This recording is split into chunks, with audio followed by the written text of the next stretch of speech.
ऐसी क्या ताकत होगी, उसके पीछे कौन सी ऐसी ताकत काम कर रही होगी जो नारकी के निकाचित कर्म भी तोड़ सकते हैं। हम कथाओं को कथा के रूप से हम सुन लेते हैं या पढ़ लेते हैं, लेकिन उसके पीछे का रहस्य को समझने का कभी प्रयत्न किया नहीं कि कौन सी ऐसी ताकत होगी, क्या करता होगा वो 2 घड़ी में। कभी हमने सोचा इतना? कभी ऐसी है ना पुण्य श्रावक की मुलाकात लेना, जब दुनिया की मुलाकात लेने में ऊपर उठो तब कि पुण्य श्रावक के सामायिक में ऐसा क्या होता। कभी ऐसा कोई आपको कोई भी ऐसे धार्मिक व्यक्ति महात्मा मिले तो उनको पूछना कि आप सामायिक में क्या करते हो।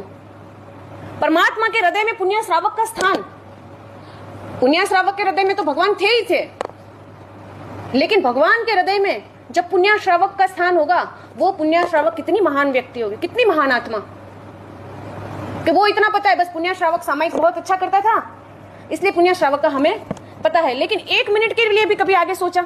1 मिनट के लिए भी उनकी सामायिक और आपकी सामायिक विधि अलग अलग। तो वो पुण्य श्रावक जब 2 घड़ी का सामायिक कर रहा था तो उसका क्या 1-1.5 घंटे का सामायिक होता था, लेकिन 2 घड़ी का वो सामायिक कर रहा था ना, बस दुनियादारी से अलग। वो दुनिया से कोई लेना देना नहीं होता होगा उनका, ना तो पुणिका के भी आज कितनी पुणी बिकी या कितनी बाकी है, आज क्या खाएंगे नहीं खाएंगे, बस केवल और केवल सिद्ध भगवंतों का ध्यान, अरिहंत भगवंतों का ध्यान, पंच परमेष्ठी का केवल ध्यान। आप कटासने पर बैठ के सामायिक कर रहे हो ना, उनके कुछ और बिछा हुआ था।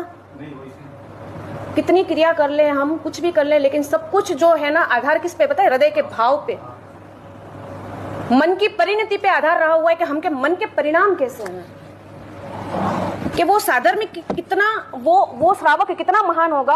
और वो एक दिन परमात्मा की देशना में गए और परमात्मा की देशना में परमात्मा ने कहा कि साधर्मिक का महत्व समझाया कि साधर्मिक कितने महान होते हैं, कि हमारे जीवन में रोज अगर हो सके तो एक साधर्मिक को खिला के फिर हमको खाना चाहिए। ये उन्होंने देशना सुनी पुण्य श्रावक ने, और पुण्य श्रावक ने वहीं पर खड़े होकर बोला कि परमात्मा मुझे आप सौगंध दे दो कि रोज एक श्रावक को खाना खिला के साधर्मिक को, और फिर मैं खाना खाऊंगा।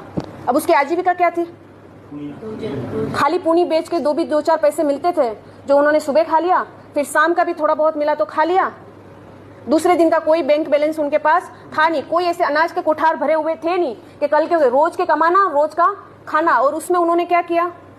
वो साधर्मिक को खिलाने की सौगंध लेके घर पर आ गए कि एक साधर्मिक को खिलाने के बाद मैं खाऊंगा। वो भाव तो जग गए, सौगंध भी ले ली। अब आने के बाद वो धर्मपत्नी को बात करते हैं कि आज परमात्मा ने देशना में साधर्मिक भक्ति का महिमा बताई, साधर्मिक भक्ति की, और इतने मेरे भाव जग गए कि आज मैं ये सौगंध लेके आ रही हूं कि रोज एक साधर्मिक को